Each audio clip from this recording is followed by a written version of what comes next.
presentarme. Yo soy el profesor Pedro Enrique Moya, soy profesor de la Universidad de Monterrey, del Departamento de Cine y Comunicación. Voy a estar moderando la mesa. Cada ponente va a tener 15 minutos para presentar, 15 minutos máximo para presentar su trabajo, y después al final de la mesa habrá una ronda de preguntas, comentarios y bueno, de intercambio, ¿no? Para comenzar voy a compartir, no sé si ya me habilitaron, por favor, los de soporte la opción de compartir. Voy a compartir la pantalla con el disclaimer. Voy a leer el disclaimer que tiene que ver con la privacidad de datos. Es importante que estemos todas y todos en sintonía. Entonces, bueno, al ingresar a la presente sesión de la UDEM, los participantes entienden y aceptan que sus datos personales y o imagen podrán ser divulgados por la Universidad de Monterrey para los fines aquí descritos. La sesión será grabada y almacenada para conformar un repositorio que servirá para futura consulta y referencia. También podrá ser difundida por la Universidad de Monterrey para fines informativos, administrativos y otros relacionados con la promoción por parte de la universidad. Toda la información compartida tiene carácter confidencial, por lo tanto no podrá ser transmitida, grabada ni divulgada en ninguna forma en ningún tercero. Las opiniones expresadas en esta sesión son responsabilidad de cada participante. Bueno, listo, muchísimas gracias. Bueno, les doy la bienvenida nuevamente a todas y a todos. En algún momento de la charla les estaré pidiendo si quienes puedan encender las cámaras lo pueden hacer para hacer algunas capturas de pantalla que van a servir después, perdón, para memoria del evento. Pero bueno, vamos a comenzar sin más dilación con las ponencias. Perdónenme si me vuelvo un poco tirano con el tiempo, les pido que estén pendientes del chat y por ahí les iré indicando, cuando falten 5 minutos, les iré indicando el tiempo que les resta. ¿Vale? Entonces, bueno, comienzo presentando a la primera ponencia, que es la evolución de los elementos y principios del arte en el diseño de modas modesto, influidos por el régimen religioso y político en Malasia desde el año 2015 hasta el año 2020 en las colecciones de la casa de modas Mimpiquita. Esta es una ponencia presentada por Heidi Daniela Tijerina Salinas de la Universidad de Monterrey. Adelante, Heidi. Gracias. Bueno, buenas tardes. Soy Heidi. Déjenme, les comparto pantalla. Ok, ahí está. Pues bueno, gracias por la presentación. Yo voy a hablar de la moda modesta. Les voy a estar como que explicando y hablando un poco más del contexto, porque siento que mi título de investigación tiene muchas variables, entonces no se asusten.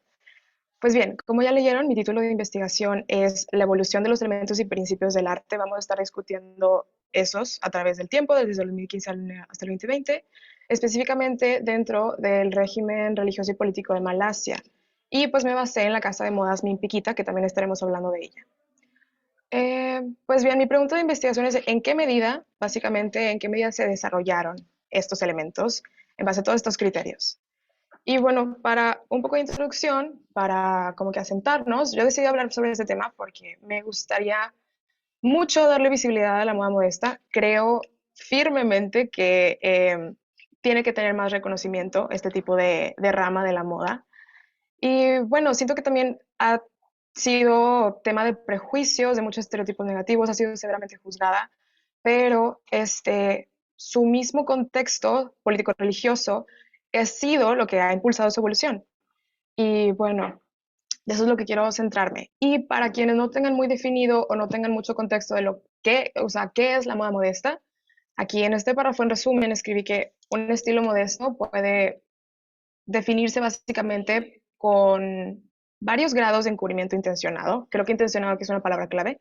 Y se puede deber a una decisión religiosa o simplemente para poder alcanzar un cierto grado de belleza, porque tenemos que entender que no es un concepto 100% ligado a la espiritualidad, pero sin embargo, en este caso sí va a estar, es una variable la espiritualidad uy, esperen, en mi tema. Y bueno, ahora para adentrarnos más en el régimen religioso y político y su influencia en la moda modesta dentro de Malasia. Pues bueno, un poco de contexto político. Espero que no se aburran. Miren, la religión islámica está establecida en Malasia porque pues, hubo una conquista árabe. La religión oficial es la islámica, 67% del país son musulmanes. Y bueno, hay una cosa muy curiosa dentro de la constitución de Malasia. Hay dos cláusulas, dos disposiciones. Y estas dos disposiciones son sumamente contradictorias porque el artículo 3 dicta que el Islam es la religión federal del país y que solo se debe de predicar el Islam. Pero el artículo 11 garantiza que debe de haber una, ¿cómo se dice? Debe de haber libertad de religión dentro del país. Son dos cláusulas sumamente contradictorias. Y pues a mí se me hizo esto muy interesante, por eso esta es una de las razones por la cual elegí Malasia. Y también, a lo largo de los años, dos cosas muy interesantes pasaron. En el 2016, el rey Salamán, pues el gobernante, ordenó la eliminación de la policía religiosa. Bueno, no de la eliminación de esta policía, pero de los poderes de arresto. En Malasia hay una policía que es una policía religiosa que básicamente te pueden multar, te pueden meter a la cárcel si pues haces cualquier incumplimiento del Islam. Pero cuando el rey Salomón ordenó y les quitó los poderes de arresto a esta policía, hubo grandes cambios. Esto afectó directamente la manera en que la gente se comunicaba, pues obviamente también a través de la ropa. Y una vez que las mujeres sabían que no pueden arrestarlas ni multarlas por usar cualquier cosa que ellas desean usar, pues hubo mucha más libertad de expresión. Obviamente había kimonos, sabayas más como que un poco más cortas, había más libertad en los cortes de las siluetas. Y en el 2018, otra cosa interesante pasó. Esta vez no fue el rey, fue el príncipe Mohammed. Básicamente anunció públicamente, hizo como que un discurso donde dijo que la valla no era necesaria. La valla es esta como que toga muy grande que se usa la mujer. Usualmente viene en negro, creo que muchos sí lo ubican, pero dijo que no era obligatoria. Usó las palabras, ahí las pongo entre comillas, solamente que se usa ropa decente y respetuosa. También usó la palabra modesta, porque el príncipe su lógica era, si a los hombres les pedimos usar ropa decente y respetuosa, pues así de igual manera a las mujeres, nada es obligatorio, solamente vestir modestamente. Y estas palabras también influyeron a toda la sociedad. Básicamente las sabayas improvisadas se hicieron más comunes, había cardigans, había kimonos, muchos más colores empezaron a usar, y pues bueno, estos dos sucesos eh, van a verse reflejados dentro de las imágenes que les voy a mostrar, porque a continuación les voy a explicar mi metodología para cómo responder esta pregunta de investigación. Vamos a analizar tres atuendos de la Casa de Modas Mi Piquita a lo largo de estos años. Un contexto de la Casa de Modas Mi Piquita. Mi Piquita significa nuestros sueños en el idioma nacional de Malasia. Fue fundada por tres hermanas y su deseo o su objetivo era crear ropa que las refleje como individuos y que las representara, que represente sus necesidades, como personas, como mujeres que usan moda modesta, que quieren vestir modestamente. Y pues bueno, elegí esta casa porque sus diseños son muy pertinentes al momento de mostrarles esta evolución a lo largo de los años por estos dos sucesos.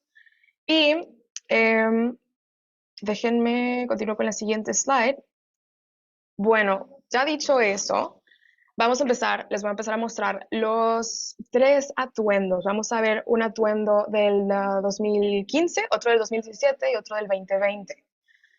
Todos los atuendos son de la colección Lebaran. Lebaran es una fiesta religiosa, entonces hay que tener en cuenta que son atuendos con la intención de ser festivos, con la intención de ser como que llamativos, por así decirlo, tienen esa integrante agregada. La colección Lebaran del 2015, este fue pues año previo al despoje de la policía religiosa por parte del rey. Entonces, este es el primer atuendo. No sé ustedes qué piensen, pero pues vamos a empezar a analizarlo. De hecho, este atuendo fue el que se usó en la portada de la colección, la que Mi Piquita publicó. Y bueno, viendo esto, vemos que está conformado por dos piezas, una camisa manga larga, una falda del mismo color, de la misma tela. Lo que busca lograr este atuendo es ocultar, básicamente, ocultar en lugar de acentuar. La silueta es holgada porque pues no permite ver nada de la figura de la modelo. Y aquí se ven más los detalles. También, bueno, pudieron ver que la falda era estilo lineal, tiene una longitud muy pronunciada, que hasta los zapatos eran difíciles de ver. Y también el hecho de que la prenda sea monocolor influye mucho en la textura, porque pues es completamente plana, no existe textura visual, porque a diferencia de la camiseta, pues solo la camiseta lleva los adornos y lleva los detalles, esos adornos de como gota invertida con esos detalles de bisutería. Eh, y bueno, también se puede decir que el color cae en el límite entre lo llamativo y lo sencillo. Es un color salmón, puede encajar perfectamente en una gama de colores nude o carne, pero también se considera como que muy vibrante ese color. Y pues bueno, por eso yo pienso que se ubica en un punto medio. Y en esta prenda yo pienso que se ve reflejado el miedo a romper estos paradigmas, porque pues es muy simple, es muy sencilla, pues el diseño conserva como que sus destellos ortodoxos todavía. Pero por otro lado se ve como que ese deseo de incorporar nuevos elementos, como el contraste de adornos, para como que darle más dinamismo a la prenda y elegancia, sin perder completamente como que ese estilo tradicional que ya veíamos. La siguiente prenda, pasemos, es de la colección del 2017. En este año, la industria en general de la moda modesta experimentó un auge. Las mujeres empezaron como que a sentirse más cómodas, más libres con la ropa que usaban, experimentaban con diferentes estilos, más alternativas, y desde aquí empezaron a mostrarse los indicios de cambio. Eh, esta prenda pues está conformada con una camiseta de mangas largas, una falda línea A, y es el resultado de la experimentación, es el resultado de todo el desarrollo y la libertad que se empezaron a tener pues todas las mujeres. Y a diferencia de la tanda anterior, esta pieza presenta el principio de la libertad de movimiento, tiene más movimiento. Y por movimiento me refiero a la manera en que tus ojos recorren la prenda.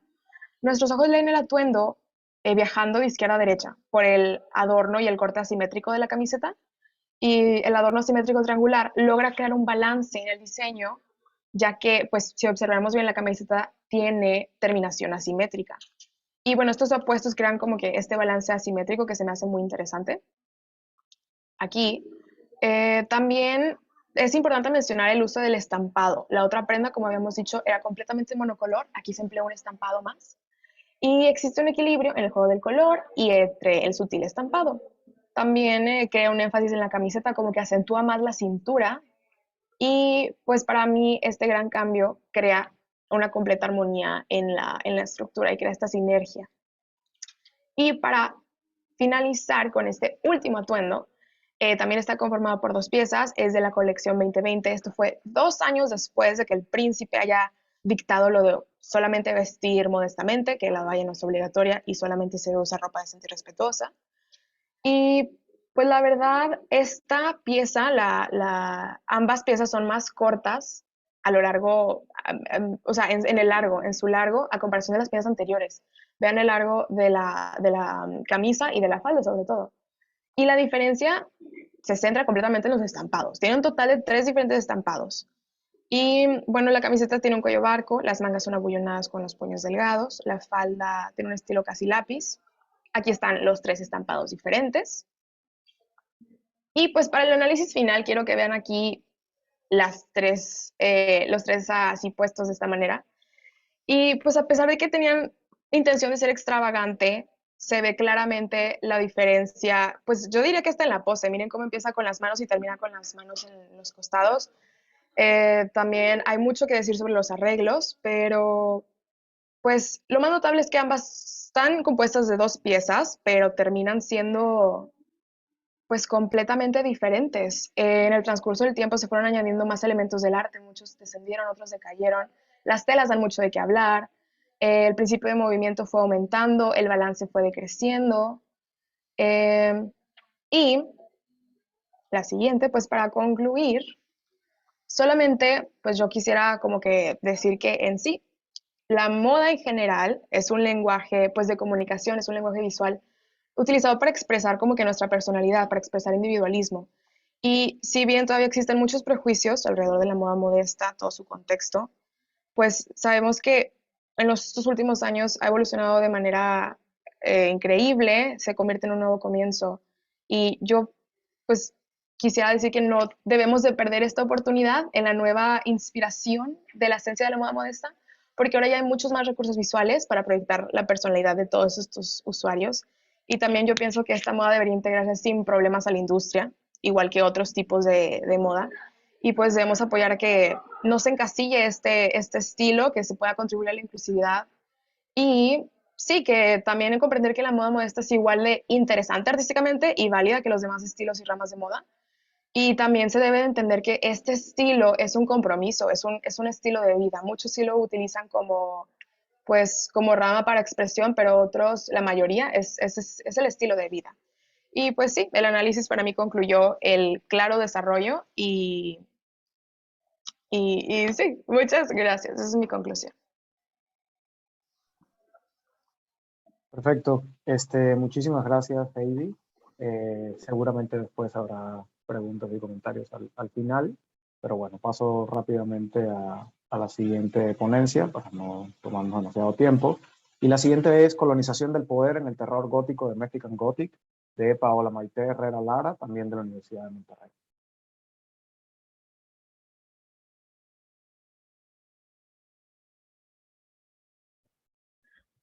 Bueno, hola, ¿qué tal? Quisiera comenzar para exponerles un como fun fact de, ¿sabían de dónde proviene la palabra histeria? Histeria proviene de la palabra iatera, que significa matriz en griego. Y los primeros registros de esta fue cuando se utilizaba para nombrar una enfermedad donde pensaban que los órganos reproductivos femeninos se movían alrededor de todo el cuerpo de la mujer, causando vibraciones y un comportamiento errático en esta. Por lo tanto, si la mujer tenía alguna preocupación o expresaba alguna opinión, era de, es que tienes histeria y no puedes pensar bien. Claro, conforme los siglos pasaron y salieron más descubrimientos, los científicos se dieron cuenta que la histeria que ellos conocían no era más que una misoginia que pues ocultaba este desprecio a ponerle atención a lo que era la mujer. Pero podemos ver que este término refleja mucho sobre cuál es este paradigma de no confiar en la perspectiva de una mujer. Y creo que de aquí parte muy bien la novela Mexican Gothic de Silvia Moreno García y a la vez mi investigación. En esta investigación lo que yo propongo es que la autora utiliza términos de la teoría postcolonial o también colonización del poder a través de las características del terror gótico y se expresan en su novela. Muy bien. La novela se llama Mexican Gothic, en gótico, en español. Se publicó en el 2020 por la autora Silvia Moreno García y es una novela que pertenece al subgénero terror gótico. Esta historia cuenta la historia de Noemi Tabada, una mujer de alta sociedad en México en 1950 que acude al llamado de auxilio de su prima Catalina debido a que ella ha sido aprisionada por la familia de su esposo. Entonces ella viene a este pueblo que se llama El Triunfo y al llegar ahí termina siendo también capturada y aprisionada por la familia a través de sus perspectivas misóginas, racistas, capacitistas, xenofóbicas, elitistas, todas las discriminaciones, ellos las tienen. Son la personificación de la discriminación. Y Noemi ahora está en esta situación en la que no solo se tiene que rescatar a sí misma, sino también a su prima sobre este ambiente de pesadillas, alucinaciones, misterios, hongos misteriosos y otras adversidades que le presentan la familia.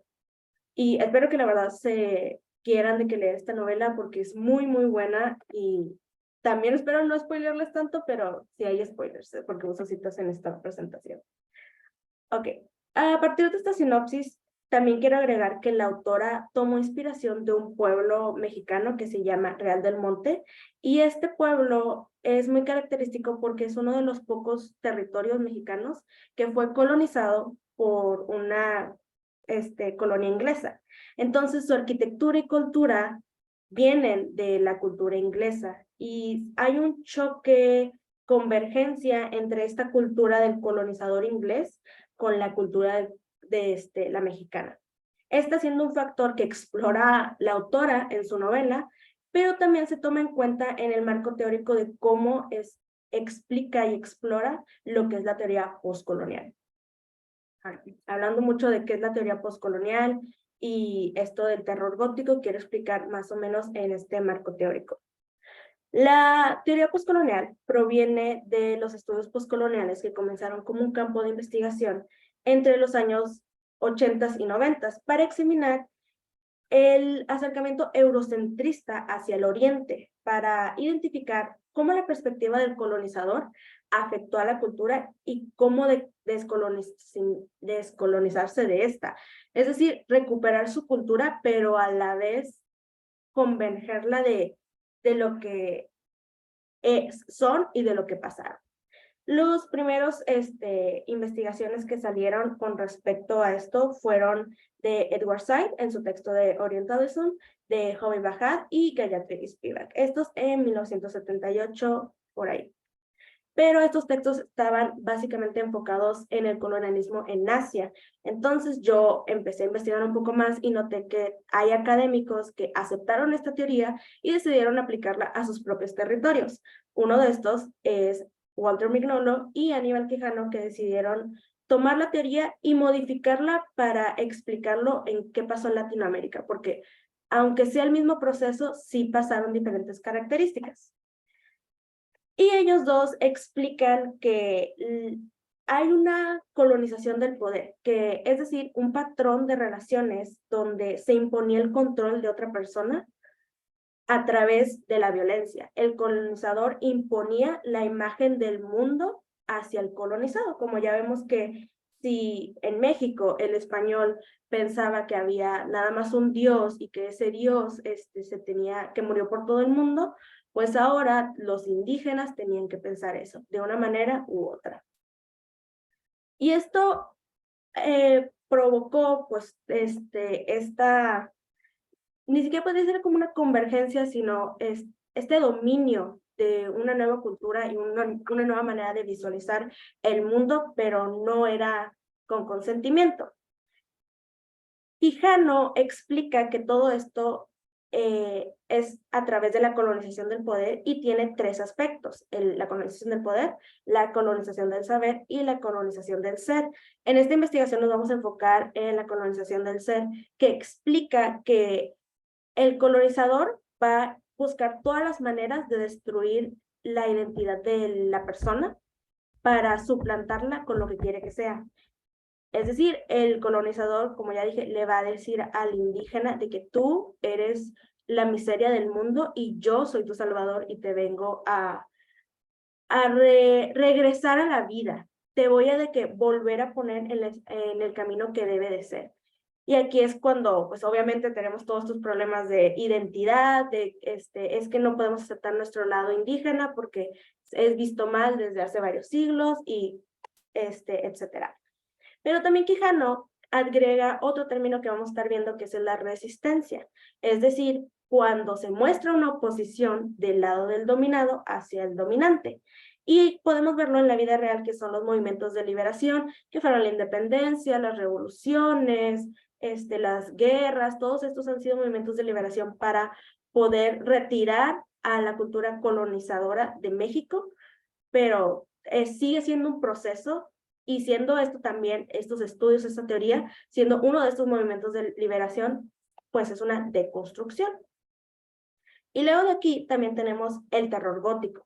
El terror gótico es un subgénero del género gótico que pretende ilustrar eventos irracionales y explica estos sucesos como si fueran creados por el hombre, dándole un énfasis a la paranoia y el miedo del individuo al no saber qué es lo que está sucediendo para luego enterarse que todo ha estado adentro de su cabeza.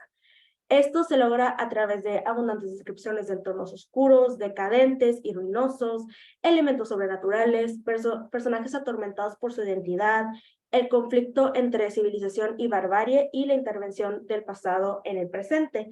Estas características fueron adquiridas por el libro de Aurora Piñeiro. Entonces voy a estar como citándola varias veces como para que se entienda este contexto. El subgénero explora los miedos de la época y los plasma con estas figuras para comprender la complejidad del ser humano, pero también nos da un panorama de lo que se pensaba en ese momento, lo que se le daba miedo. No es sorpresa que varias de estas historias de la época destacan mucho este problema de racismo y capacitismo en el terror, donde el protagonista tiene miedo a que el otro se rebele y lo someta a los mismos horrores que sometió a este. Tenemos al que es el vendedor de esclavos, que tiene miedo de que el esclavo, el hombre negro, se revele a él y lo someta. Tenemos el miedo de que una mujer que acepte su sexualidad, envenene a otras mujeres y se las lleve a su lado, que es una novela gótica que se llama Carmila, de hecho, y de ahí sale de que los aspectos de los vampiros. No es la única novela, pero es un ejemplo de cómo se puede abordar el terror gótico y cómo se puede analizar. Ahora, con respecto a las mujeres en este género, ellas tenían dos finales. uno se moría, el otro vivían felices siendo casados con un hombre. Y se volvía todo esta vez el ciclo de que el embarazo y de volver a tener este infortunio de la vida hasta que otra vez pasa a la muerte o a volver a casarse. Moreno, la autora, había estudiado este aspecto y decidió crear personajes que ilustran estos conflictos. Como ya van a ver, la protagonista es una mujer morena que sí es privilegiada porque está en un nivel alto socioeconómico, pero ella se enfrenta a acusaciones eugenésicas sobre su trascendencia y cómo merece de que sea tratada. Entonces, voy a abreviar esto de que la eugenesia es esta creencia que las razas humanas se pueden mejorar a través de mezclas y está basada en racismo y capacitismo, entonces no es una buena teoría. Pero bueno, la primera característica que vemos de cómo se expone todo esto del terror y la teoría postcolonial es la caracterización de los lugares. Aquí tenemos una cita donde explica que el pueblo está siendo decayente por este parásito que es la cultura inglesa y que describe la autora como una prisión física y psicológica de lo que es el pasado, porque los está reteniendo a seguir avanzando. Esta teoría de que la raza blanca es la mejor, la raza inglesa es la mejor. Entonces ella lo ilustra con estos lugares, con estas descripciones. Y además comparte que estos lugares corrompen la psicología de los personajes. Lo segundo es este conflicto de civilización y barbarie que ya mencioné. La protagonista constantemente está enfrentando acusaciones, especialmente a la familia del esposo de su prima, la familia Doyle, que le comenta que ella debería sentirse afortunada de ser una mujer con curvas porque puede procrear muy bien, a lo que ella le incomoda y está constantemente diciendo que esto que es inapropiado, pero pues la familia no lo ve así. Y esto pertenece muy bien al terror gótico, pues Piñeiro, la autora que le estaba mencionando, dice que se presentaba una barbarie interna en las historias y un temor a que se fueran así. Entonces de aquí partimos con que ya tenemos dos características, que hay un miedo a que la barbarie nos vuelva a conquistar y la segunda, que estos lugares puedan atormentarnos y dañar nuestra psique. Y esto se resume también a lo de problemas de identidades. Uno de ellos, que es el personaje de Francis, piensa que no merece vivir lejos de su familia porque él fue atormentado y con pensar que no merecía tener individualidad. Y eso también se puede ver con que también sometieron a esta Noemi, que es la protagonista, a también someter su individualidad y caer en las redes de esta gente, decirle que no, tenemos razón, vamos a seguir siendo discriminatorios contigo. Pero Noemi no se dejó, presentó este concepto que les digo de la resistencia y logró salir de esto y rescatar a su prima, a un miembro de la familia y a ella misma de esta situación. Sí, me fui algo rápido, una disculpa, pero es para acelerar un poco más el proceso. Y la verdad es que siento que esta novela sí presenta esta deconstrucción de la cultura a través de la teoría postcolonial con las características del terror gótico. Yo los invito mucho a que vayan y lean esta novela, como otras de la autora y otros autores, como Aidan Thomas. Esta exploración de la cultura latinoamericana que trata de construirse para poder evolucionar su comunidad nos puede ayudar mucho para poder tener un balance otra vez sobre nuestros orígenes, nuestro pasado y tener una aceptación de lo que pasó, que fueron estas conquistas y esta imposición. Bueno, muchas gracias por su atención. Muchas gracias, Maite, también por cumplir con el tiempo establecido. Vamos a dar paso a la tercera ponencia de la mesa, que sería Cine de México, representación del feminismo en el largometraje Las sufragistas, y lo presenta Regina Valeria Villalobos Gálvez de la Universidad Anáhuac de Querétaro.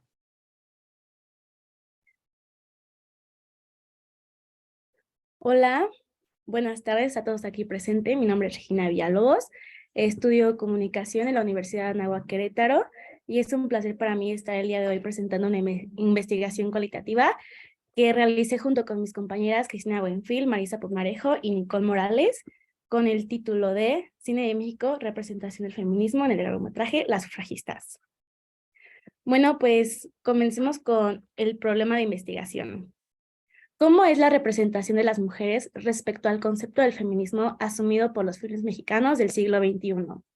Bueno, con esta problemática lo que esperamos nosotras es poder comprender e interpretar los comportamientos y respuestas de nuestros sujetos de estudio, que son en este caso las mujeres mexicanas, para poder entender así el cine mexicano, que se encuentra como tan arraigado a una ideología estereotipada de las mujeres y cómo este va creando como un sentido de pertenencia e identificación en las mujeres mexicanas.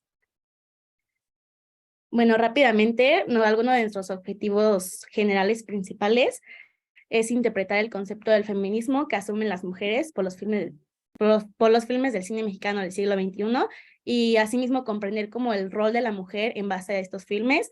Y también queremos entender y saber como el recibimiento de la película Las sufragistas por parte de las mujeres mexicanas. Y un poco más específicamente queremos identificar las características de nuestro sujeto de estudio que se relacionen con el feminismo en los filmes de cine mexicano y también las características de las mujeres mexicanas que se ven identificadas con el concepto del feminismo. Bueno, ahora pasemos a la metodología. Quiero hacer hincapié en que los datos que se presentarán se catalogan como datos cualitativos debido a su subjetividad y su relación con los sujetos de estudio, pero sin embargo nos encontramos en una modernidad líquida como lo plantea el escritor Bauman, y esto quiere decir que la información que le estamos haciendo es muy posible que en un futuro tengan como un cambio debido a la sociedad o los cambios ideológicos que se van haciendo como a través del tiempo. Y bueno, nosotras usamos un enfoque cualitativo, como ya lo había mencionado antes, ya que quisimos como profundizar y analizar la representación de la mujer en el cine mexicano y cómo este transmite un mensaje a los sujetos de estudio. Nosotras realizamos 20 entrevistas semiestructuradas que se realizaron de manera individual y creamos como un entorno de confianza en donde se pudiera crear como una conversación en donde fluyera fácilmente, pues sí, el tema de conversación para recopilar la información relevante, que en este caso serían como las experiencias y opiniones de nuestro sujeto de estudio, sin que ellas tuvieran como el miedo a ser juzgadas o pensaran que hay como respuestas correctas o incorrectas. También realizamos un grupo focal de 10 mujeres en donde buscábamos como respuestas individuales y en conjunto, y igualmente creamos un ambiente de confianza y de conversación en donde ellas se expresaran como libremente y no tuvieran como el miedo de hablar de este tema que para algunas personas puede ser como un poco delicado. Y bueno, ahora pasamos a la parte de los resultados. Para el proceso de resultados se hizo una transcripción y codificación de las entrevistas semiestructuradas y el grupo focal. Y aquí en la diapositiva pueden ver la matriz de datos del grupo focal, en donde nosotras lo dividimos como por categorías o por temas, y lo dividimos, o sea, por categorías y las frases que más repetían el sujeto de estudio. Primero tuvimos estereotipos más marcados en las mujeres respecto a lo que podemos ver en el cine mexicano, y las frases más repetidas es típica mujer de casa, la mujer solo debe hacer cosas del hogar, es sumisa, la actriz es atractiva, linda, bonitos ojos, piel clara, sonrisa, nariz bonita, flaca y siempre tiene que estar arreglada. Después, el feminismo como concepto. Ellas dijeron que es un tema fuerte y delicado, mujeres luchando por sus derechos y es un impacto fuerte en la sociedad. Ahora tenemos el concepto del feminismo que se ha mostrado en el cine mexicano y cómo es percibido por las mujeres. La mujer debe saber comportarse, más películas cercanas a la realidad y más inclusión. Y la categoría emergente que no teníamos nosotras planeada que saliera en el grupo focal, pero pues salió, es identificación con las mujeres en el cine mexicano, y ellas mencionaron que es una mujer mantenida y mujer en busca del amor. Después podemos ver aquí en la matriz de datos de la entrevista semiestructurada, igual lo dividimos por categorías o por temas, y pues la primera es la limitación de la mujer a realizar alguna actividad, y las entrevistadas dijeron que más que nada es una cosa que se requiere, que se requiera como esfuerzo físico al jugar algún deporte mixto, el que digan que las niñas y las mujeres no tenemos que realizar como alguna actividad específica. Características de la mujer mexicana: tiene que ser coqueta para conseguir cosas a cambio, que las mujeres siempre tienen que estar como atractivas y la mujer tiene que depender de un hombre que la pueda mantener. Dentro de las categorías compartidas, tenemos los estereotipos más marcados en las mujeres respecto a lo que podemos ver en el cine mexicano, y ellas mencionaron que es sumisa, obediente, siempre sirviendo, ama de casa, débil, y la ama de casa que tiene hijos que se dedica a cocinar. De la categoría emergente tenemos la experiencia de desigualdad de género. Igual esta categoría salió en la entrevista, en la conversación surgió, y pues ellas dijeron que es muy notorio en la brecha salarial, también en cuanto a las oportunidades que se tiene. También mencionaron que el simple hecho de ser mujer no tiene la misma preferencia e importancia que ser hombre en México. Y bueno, se puede interpretar que sí, el cine es un canal de comunicación súper poderoso y que por ende es un gran medio de influencia para las mujeres mexicanas y su percepción en el papel de la mujer. Pudimos ver que hay coincidencias tanto en el grupo focal como en las entrevistas personales, que en la industria cinematográfica mexicana se muestra al hombre como el valiente, el fuerte, el poderoso y el protector de la mujer, cuando a la mujer mexicana la podemos ver como sumisa, enamoradiza, obediente y hasta débil. Así como en el grupo focal y en las entrevistas, también nos pudimos como percatar de las características más marcadas en los estereotipos de las mujeres. Y es que las mujeres se visualizan como un objeto de consumo, resaltando en todo momento como sus atributos físicos en lugar de sus capacidades, habilidades e inteligencia. Y también los sujetos de estudio mencionaron que la mujer sigue como un patrón, el cual se basa en que las mujeres tienen que hacer las tareas de la casa, como cocinar, lavar, cuidar a los hijos y pues sí, hacerse cargo de la casa básicamente. También un punto importante en el que la mayoría de las mujeres entrevistadas la mayoría de las mujeres entrevistadas tienen como un concepto erróneo de la representación del feminismo en el largometraje Las sufragistas, ya que ellas ven como el movimiento o la ideología feminista de algún modo como negativo o agresivo en lugar de un movimiento o ideología positiva. Y pues ya, de conclusión, las mujeres mexicanas cada vez intentan salir más como de los estereotipos que la sociedad ha puesto sobre ellas, y estamos luchando como por la igualdad de género y la desigualdad de género que forma parte de la vida cotidiana en la vida de todas las mujeres. Y es importante saber que, pues sí, el cine es un canal de comunicación muy poderoso, en donde no solo crea como una influencia en las mujeres mexicanas, sino en toda la población mexicana. Y aunque ya se ha disminuido como el número de películas mexicanas que salen como las mujeres muy estereotipadas, aún sigue habiendo. Y pues sí, como lo mencionaba, vivimos en una modernidad líquida en donde esta información puede cambiar como en un futuro, y de verdad nosotros esperamos que sí, porque pues sí, que con la sociedad y el ritmo de las ideologías vayan cambiando, y pues sí pueda cambiar todo esto. ¿Quieres decir algo?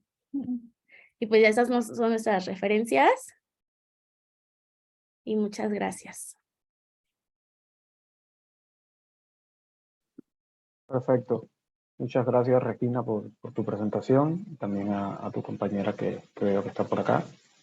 También, bueno, muchas felicidades por el estudio que hicieron, y pasamos a la última ponencia para abrir después paso al debate. Y la última ponencia de la mesa es Comunicación interna como factor relevante para el clima organizacional en aerolíneas. La presenta Alejandro González Martínez de la Universidad Autónoma de San Luis Potosí.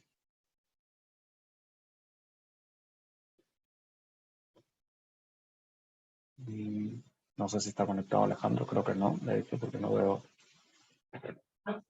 ningún Alejandro conectado en la charla. Ok, bueno, pues si no está conectado Alejandro, creo que con eso cerraríamos las ponencias y más bien abrimos ahora paso al debate. Este es el momento en el que les voy a pedir que si tienen o se pueden encender sus cámaras, por favor, a quienes estén conectados en la charla, para hacer una captura de pantalla que quede como memoria de la mesa. Entonces, si me pueden ayudar. Gracias, Gabriel. Gracias, Cristina. Gracias, Luis.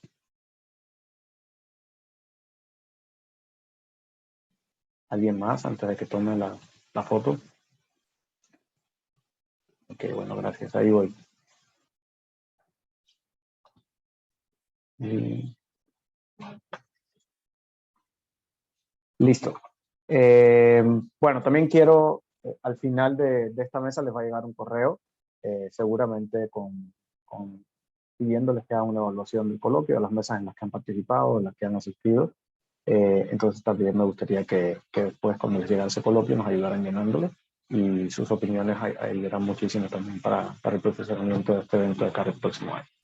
Ahora sí, abro la discusión para quienes estén interesados, tengan preguntas, comentarios. Este es el momento. Si no, yo sé que siempre es difícil abrir la plática.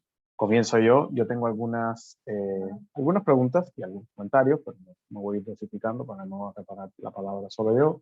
Y comenzaré, sobre todo me gustaría empezar pidiéndoles a las tres ponentes que nos clarificaran un poco más sobre sus metodologías de investigación. O sea, cada una de ustedes, ya sea en solitario o en equipo, se fueron acercando a su objeto de estudio utilizando diferentes instrumentos, diferentes metodologías, ¿no? En el caso bueno, de la moda modesta, en el caso de la literatura, justamente teniendo este paraguas de el gótico mexicano y la teoría de colonial, o bueno, el giro de colonial dentro de los estudios postcoloniales. Y en el caso de Regina, bueno, hay unos instrumentos de investigación que tienen que ver con encuestas, que tienen que ver con otro tipo de herramientas de trabajo. Entonces, bueno, primero si nos pueden exponer un poquito más sobre sus metodologías y justo cómo lograron hacer ese casamiento entre la teoría que están proponiendo, todas ustedes presentaron un marco teórico y un marco contextual, y los resultados que obtuvieron justamente a partir del uso de una metodología. No sé quién quiera comenzar. Si gustan, puedo empezar. Pues lo mío puramente fue básicamente estudio visual, como el tema a tratar era pues se puede decir arte visual, que es la moda, era toda a través de las fotografías y toda a través de los archivos de las colecciones de la casa. También pues todo lo que yo veía de la lectura y de los estudios sociológicos sobre Malasia y de su régimen, yo quería aplicarlo de manera visual, cómo es que este desarrollo se ve a través de la moda, especialmente en las mujeres. Entonces, a decir verdad, fue difícil encontrar archivos, o sea, fue difícil encontrar una colección que publicara sus colecciones pasadas, más que se denominara o se autoproclamara como casa de modas modesta, porque pues cualquier marca que se encuentre en Malasia o en un país donde vistan modestamente, no se autoproclama modesta porque es como que la norma simplemente. Se denominan como apparel o cualquier otra cosa. Entonces, esa casa se me hizo muy interesante que tenía todos sus archivos disponibles. Bueno, de hecho, hoy en día no creo que se encuentren exactamente las imágenes que yo les mostré.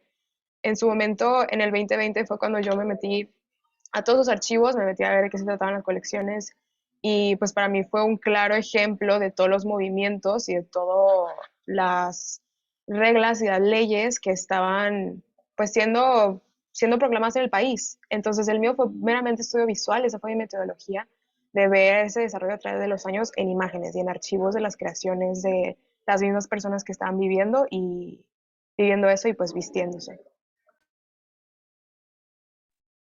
Bueno, para mí, pues esta investigación parte de una clase que yo tenía que se llama Seminario de Literatura, y ahí nos propusieron que tuviéramos que escoger un marco teórico. De hecho, de ahí empezó todo, y yo escogí teoría postcolonial, que era la que más me interesaba.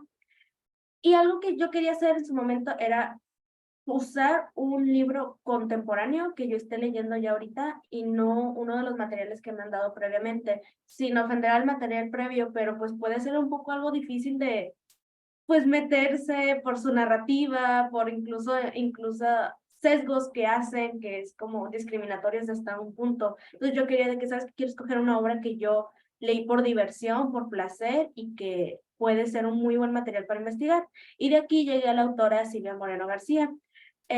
Originalmente iba a ser otra novela de ella que se llama Dioses del Jade y de las Sombras, si no me equivoco, pero conforme más estaba leyendo más de la teoría postcolonial, me di cuenta que esta obra de Mexican Gothic que había leído un año antes quedaba más, entonces empecé a primero a leer toda la teoría y de ahí comencé a analizar este libro de que, ok, cómo se empiezan a conectar de que este libro con esta teoría y qué es lo que el autor está tratando de decir.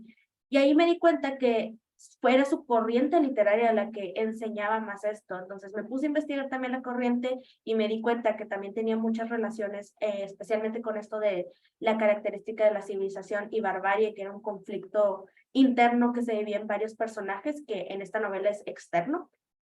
Y así fue como mi metodología. Empecé a hacer un análisis literario, que es donde empiezas a o propones una tesis que para mí era de que la novela es un ejemplo de teoría postcolonial y entonces yo buscaba citas y párrafos que justificaran mi hipótesis para sustentarla y justificarla y así, y pues de ahí llegué a esto que era el terror gótico como una prueba de que esto era una novela de teoría postcolonial. Bueno, me presento. Mi nombre es Marisa Pumarejo y estoy aquí con Regina para pues ponerlos un poquito más en contexto. Este proyecto empezó en la materia de investigación cualitativa cuando íbamos en cuarto semestre. Entonces, por eso todo nuestro proyecto se fue forjando como yéndonos de la mano con sociología, fenomenología y pues de manera cualitativa, que en su momento se nos hizo complicado porque ahora sí que estamos hablando de analizar pensamientos de personas, que pues es algo no fácil porque pues va fluctuando.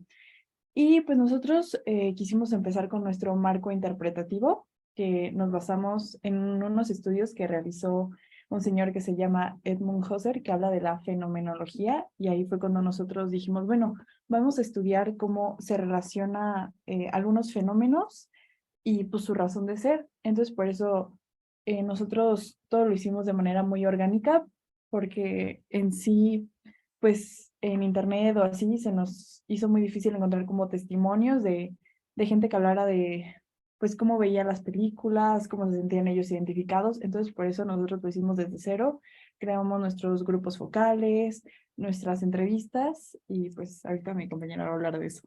Sí, no, las entrevistas no fue como una entrevista muy estructurada, la quisimos hacer semi-estructurada por lo mismo que queríamos que la conversación fluyera más y crear como un entorno de confianza por el tema y porque ellas mismas, el sujeto de estudio nos iba a contar como sus experiencias y opiniones del tema. Entonces no queríamos que fuera tan formal, era más como orgánico y que pues sí, la conversación fluyera. Y pues también los grupos focales igual, fue más como una plática amena sobre el tema, más que nosotras como investigadoras preguntarles a ellas, más bien ellas solitas nos contaban sus experiencias y sus opiniones acerca de este tema. Ok, muchas gracias a las cuatro ahora por haber abundado un poco más en cómo desarrollaron su investigación. Yo derivado de esto que están presentando, yo les haría una siguiente pregunta que es un poco como para activar la polémica, digamos, ¿no? Siempre es difícil cuando estamos iniciando una investigación o cuando estamos desarrollando una investigación, siempre es difícil elegir justamente no solo las teorías o desde dónde me voy a posicionar en qué campo para poder desarrollar un estudio sobre un objeto de estudio, ¿no? Sino es mucho más difícil elegir justamente una metodología, elegir, digamos, un instrumento para poder llegar a conclusiones.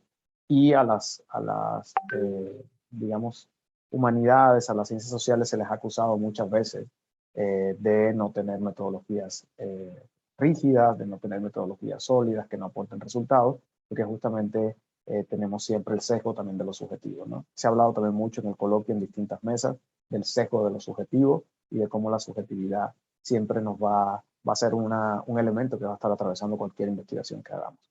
En ese sentido, la pregunta es un poco la misma para las tres, pero se las voy a personalizar. Digamos, en el caso de los estudios visuales, que es un poco el paradigma teórico que utiliza Haley para hacer este análisis de la moda, que es un análisis casi iconográfico, o sea, tiene que ver con justamente como con ciertos símbolos o con cierta construcción de la moda. Eh, digamos, no sé además del método de la observación, si exista otra forma de salirnos un poco de lo subjetivo y de decir, ok, bueno, yo estoy observando esto, pero al final del día yo lo estoy observando, ¿no? O sea, ¿cómo puedo, entre comillas, lo voy a poner entre comillas, cómo puedo comprobar que esto que yo estoy observando va más allá de mi observación, ¿no? O que mi observación no está errada. Eso en el caso de Heidi. En el caso de Maite, con el tema de los estudios postcoloniales y el análisis literario, que me parece muy interesante como al principio podría parecer un poco forzado meter así una novela contemporánea desde el paradigma de los estudios postcoloniales, pero a la vez hacer un análisis literario de eso. Los estudios postcoloniales tienen sus propias herramientas de investigación también y tienen sus propios métodos de investigación. Entonces, sin embargo, tú estás optando por un análisis literario que retome conceptos de los estudios postcoloniales, en vez de, por ejemplo, hacer un análisis desde lo postcolonial. O sea, no, digamos que ahí creo que también hay una lección que me parece interesante, ¿no? Porque creo que hay un intento también detrás de salirse de los objetivos, pero tú nos dirás si sí o no. Y en el caso de la investigación que desarrollaron Regina, Marisa y otras compañeras, justamente parten desde la fenomenología. Casi siempre cuando estamos estudiando una película, analizamos la película, ¿no? Analizamos el texto cinematográfico. Hay mucho análisis de contenido, hay muchos análisis del discurso, hay muchas herramientas que nos permiten analizar la película. Sin embargo, para identificar cuestiones de lenguaje, cuestiones estilísticas, ciertas metáforas, no sé, depende de dónde nos acerquemos a analizar la película. Sin embargo, hay muy pocos estudios de recepción, hay muy pocos estudios de audiencia, ¿no? En el caso de ustedes no están haciendo un estudio de recepción, sin embargo, lo que les interesa sí es, digamos, el impacto que tiene la película sobre este grupo de mujeres estudiadas.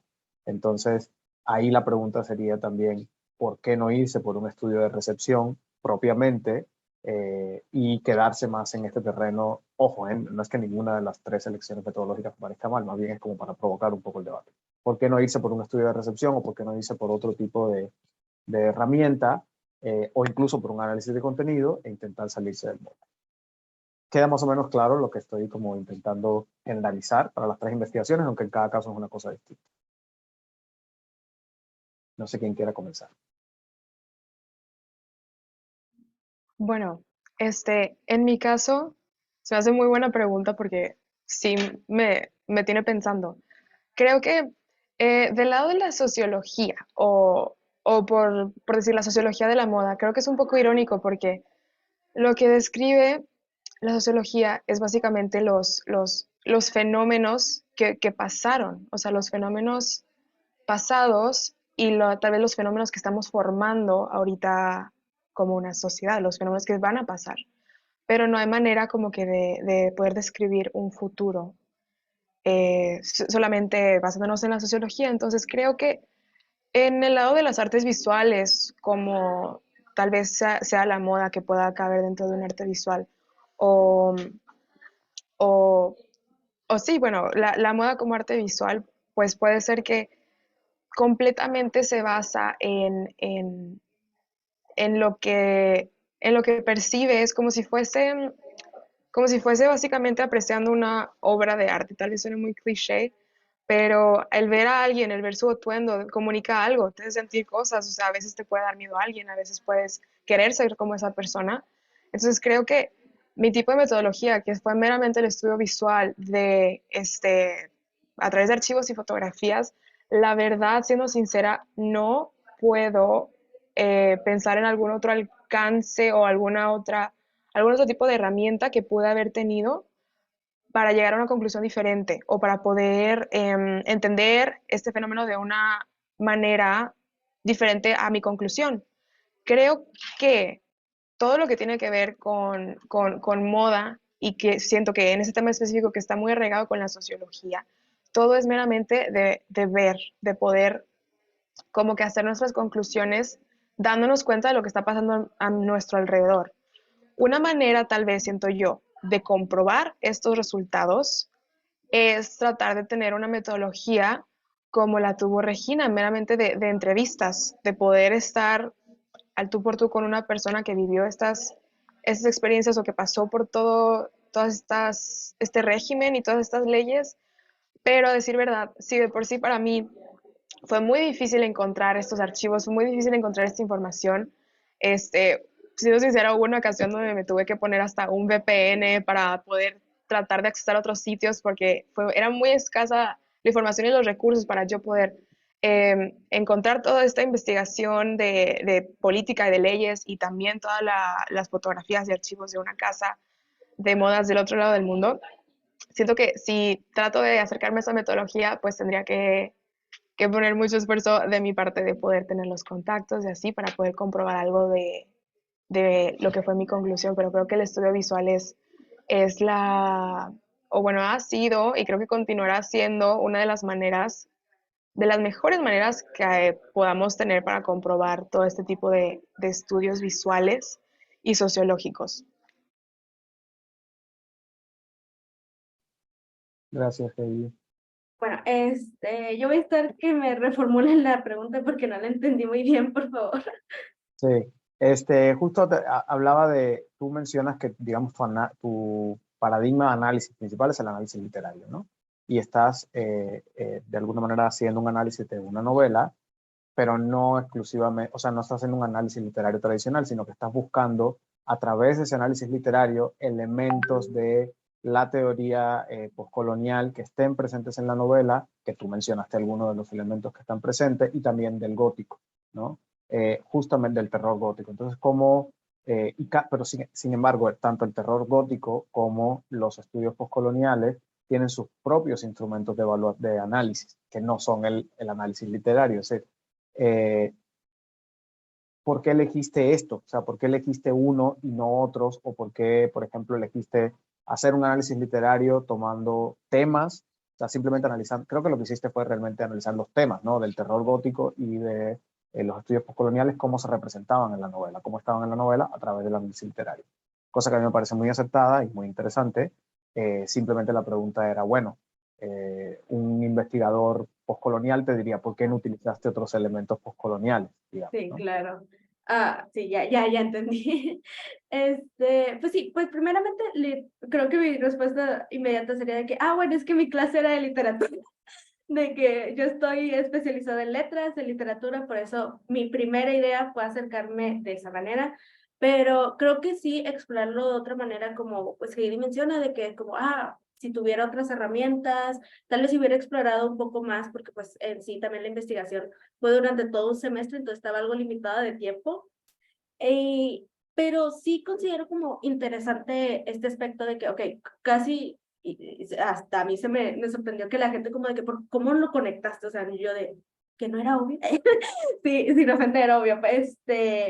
Porque siento que sí había estas como que características y era como que este reflejo de que como que sí hay puntos a comparación y yo de ahí literal me colgaba y lo relacionaba.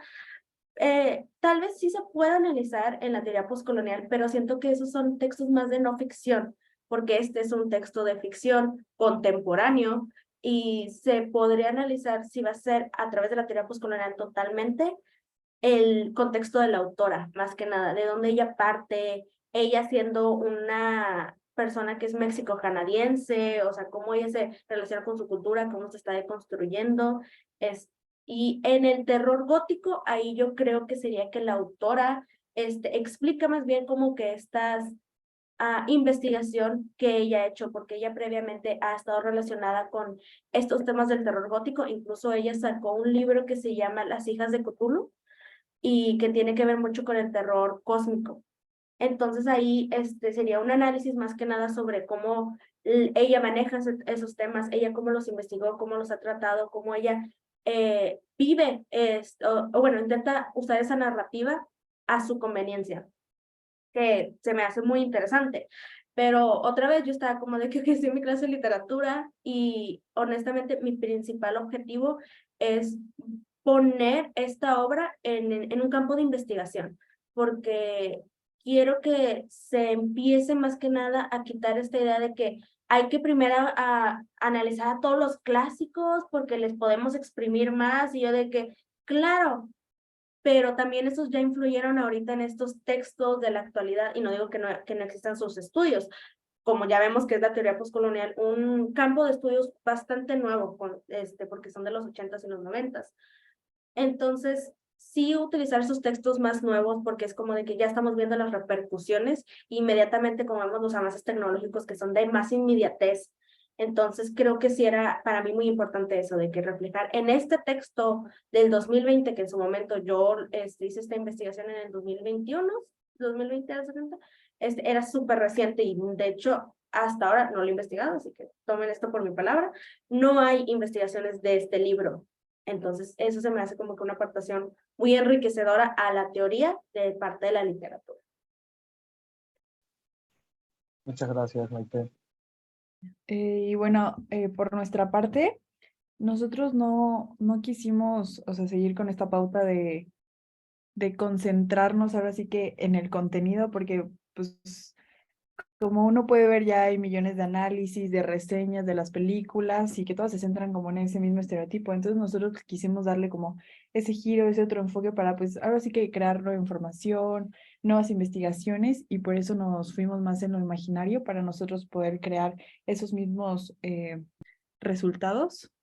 Sí, pues nos queríamos enfocar más que nada en el fenómeno del feminismo, porque también es algo que nos llama mucho la atención a nosotras, y no tanto como el contenido de las películas, porque siento que a algún punto ya es como algo obvio en la sociedad, los estereotipos que se marcan, y pues sí, o sea, ya son pues el contenido que está ahí. Nosotras queríamos ir más a la opinión, a, a saber más, pero de las personas que pues sí pueden llegar a impactar. Y pues sí, nos llama mucho la atención eso. Y complementando también lo que dijo, puede que suene muy subjetivo porque pues, estamos hablando de personas y de sus pensamientos, pero, o sea, nosotros nos respaldamos y nos basamos en pues varias teorías, como la teoría del origen del feminismo, del posmodernismo, del pensamiento de las mujeres en el siglo XXI, y al final de cuentas, por muy subjetivo que sea, al final nuestros resultados, la mayoría de las personas tienen la misma opinión. O sea, que puede que vaya variando con el tiempo, pero siento que para hacer una investigación cualitativa estuvo muy uniforme. Ok. Gracias. No, muchísimas gracias a ustedes, Regina y Marisa. No sé si tienen, tanto ustedes, comentarios para ustedes mismas, o quienes están todavía acompañándonos en la charla, si tienen preguntas, comentarios eh, sobre sus compañeras. Ya, yo sí tengo unas preguntas para mis compañeras, que presentadoras, porque la verdad, primero que nada, presentaciones increíbles, la verdad, estuvo muy buenas sus exposiciones, cómo las formularon, se me hace muy increíble, pero sí me llegaron como que dos incógnitas, con Katie, tú cierras con el hecho de que creías que la moda modesta podía evolucionar y adaptarse ya como que estos tiempos de contemporaneidad, y quisiera como que expandieras un poco en eso. ¿Te refieres a que pueda llegar a México, o cómo va evolucionando en sí en general en la moda, esto del aspecto de la moda modesta? Si quieres responde, y ahorita le hago la pregunta a Regina y a Marisa.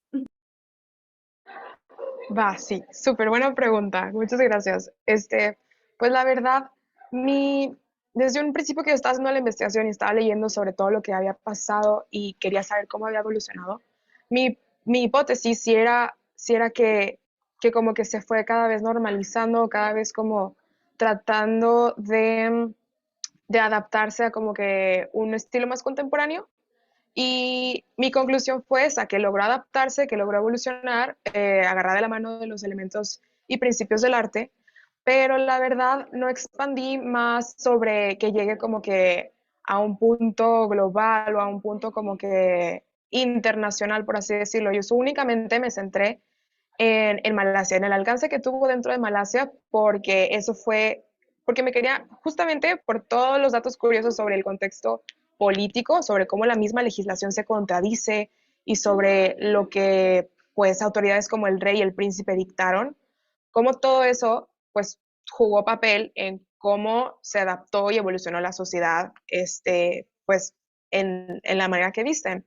Pero, pues sí, como esta investigación la terminé, creo que también igual que tú en el 2021, desde ese entonces sí puedo añadir que igual que tú, o sea, yo no he visto ninguna investigación que se centre en los elementos y principios del arte de una manera de vestir, más pues influenciados por este tipo de variables. Y pues como muchos mercados tipo cadenas de ropa como H&M, o sea, también en Shein creo, venden este tipo de ropa, está como categoría.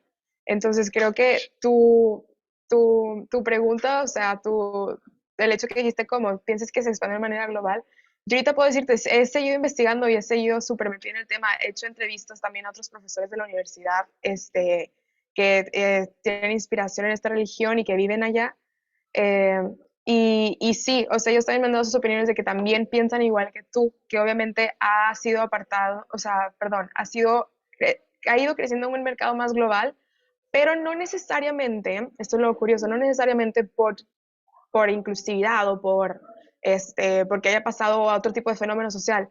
Ha sido más, tristemente, pues por mercadotecnia, porque pues tratan de vender simplemente. Y usualmente las colecciones de este tipo de marcas o de colecciones, de las que sí se han ampliado a un mercado global, no son tan, pues no quisiera decir inclusivas porque pues ahí hay como que un esfuerzo, pero no son tan acertadas. Las telas son transparentes, muchas cosas que pues bueno, me extendería mucho si te explicara cómo han sido fallidas este tipo de intenciones, pero sí, mi conclusión fue que fue muy acertado todo lo que se desarrolló dentro de Malasia, cómo se desarrolló, que los principios y elementos del arte influyeron bastante y que cambiaron a través del tiempo, pero dentro de un mercado global o dentro de cualquier otro país, porque sabemos que la moda modesta no existe únicamente en Asia, está en muchas partes del mundo. Sí, esa es mi conclusión. Gracias. Muy bien, gracias. Y de hecho sí estoy de acuerdo contigo en ese aspecto sobre que se descarta mucho esta idea de que la moda no puede transmitir más que nada que eso de el día a día, es ropa. Porque pues yo estoy especializada en cine y de ahí me voy a ir también a Regina y a Marisa, porque hice una investigación sobre los estereotipos de la mujer en el cine de oro, que fue una investigación colaborativa que de hecho expuse ahorita a las 10 de la mañana.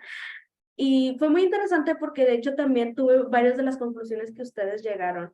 Y la pregunta de hecho depende mucho si ya vieron la película de Ruido. No sé si la hayan visto. No, yo no, pero he escuchado mucho de ella. O sea, Ok. sé, ¿Tú Marisa, sí?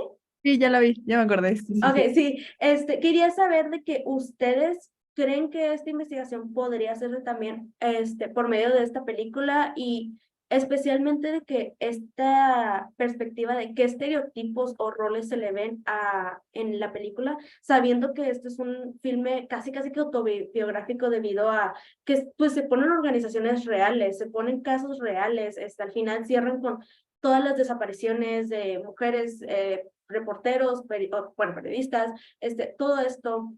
¿Creen que sí se puede hacer una investigación de este alcance de los estereotipos o se tiene que tomar otra ruta para analizar esta película feminista? Creo que hay como una ligera línea, porque en la película de Ruido estamos hablando de temas más sensibles y creo que en esa película en sí no se ven tanto los estereotipos marcados ahora sí que en la sociedad, en su día a día, más bien se ven como, ¿cómo te explico? Como la minoría de personas cuando van a otras instituciones como el gobierno, a la policía, que ahí sí se ven como chiquitos, pero más bien siento que nuestra investigación se fue más como de día a día, cómo se ven las personas, de que yo como mujer tengo que estar en la cocina, tengo que hacer ciertas cosas, pero también en la película de Ruidos se ve más allá como de, ok, soy mujer y no puedo estar en un camión sola, ahí sí se puede como de que relaciona de que, bueno, soy mujer y cuál son las actividades que chance por eso me van a costar más o no voy a poder hacerlas. Eh, Siento que sí se podría hacer, pero tendríamos que tocarlo como un tema sensible o, no sé, modificando o algunas preguntas. cambiar un poco como el concepto de nuestra investigación, porque nosotras, aunque sí incluimos el movimiento como feminista, que es lo que más toca esta película, no tan, o sea, como lo dice Marisa, no toca tanto como los estereotipos, sino más como el movimiento y lo que pasa dentro de él. Sí tendríamos que como modificar más y a lo mejor nuestra investigación está así, estereotipos y como movimiento feminista. Entonces, a lo mejor darle como un poco más de importancia al movimiento feminista y ahí sí como quedaría, pues sí, estaría también interesante hacerlo de eso, pero del movimiento feminista más que de los estereotipos de la mujer. Bueno, pues muchísimas gracias. Ya nos estamos acercando al final de la mesa por la hora. Tenemos nada más 4 minutos. Igual si alguien quiere todavía hacer un comentario más, puede hacerlo. A mí me gustaría felicitarlas a todas. Creo que han hecho trabajos muy interesantes, trabajos muy pertinentes y también rigurosos. Sé que siempre es difícil, además cuando estamos todavía estudiando, iniciar una investigación, tener el tiempo entre las otras materias, entre todas las cosas que hacen como estudiantes para poder sacar adelante una investigación, además de la experiencia que siempre hay que adquirirla, obviamente. Pero bueno, en el caso de las 3 ponencias que se presentaron, me parecen muy sólidas, me parece que además esta última pregunta deja un poco como la puerta abierta, que son experiencias replicables, ¿no? No necesariamente, y eso me gustaría tenerlo un poco como para cierre de la mesa, no necesariamente tenemos que repetir el mismo instrumento o repetir, digamos, la misma metodología. Cada investigación en sí misma será obviamente una búsqueda independiente, pero sí hay aprendizajes que podemos traer de una a la otra y sí hay rutas que podemos traer de una a la otra, y creo que también por ahí un poco la última pregunta de Maite. Las felicito, agradezco a las personas que estuvieron acompañándonos en la mesa, les pido que evalúen el coloquio, de verdad nos ayuda muchísimo, que sigan acompañándonos en las mesas que quedan. Ya creo que solo resta una ronda de mesa más y después la conferencia magistral y el cierre del coloquio. También las invito y les invito a todos que nos acompañen en el cierre, y muchísimas gracias. Muchas gracias.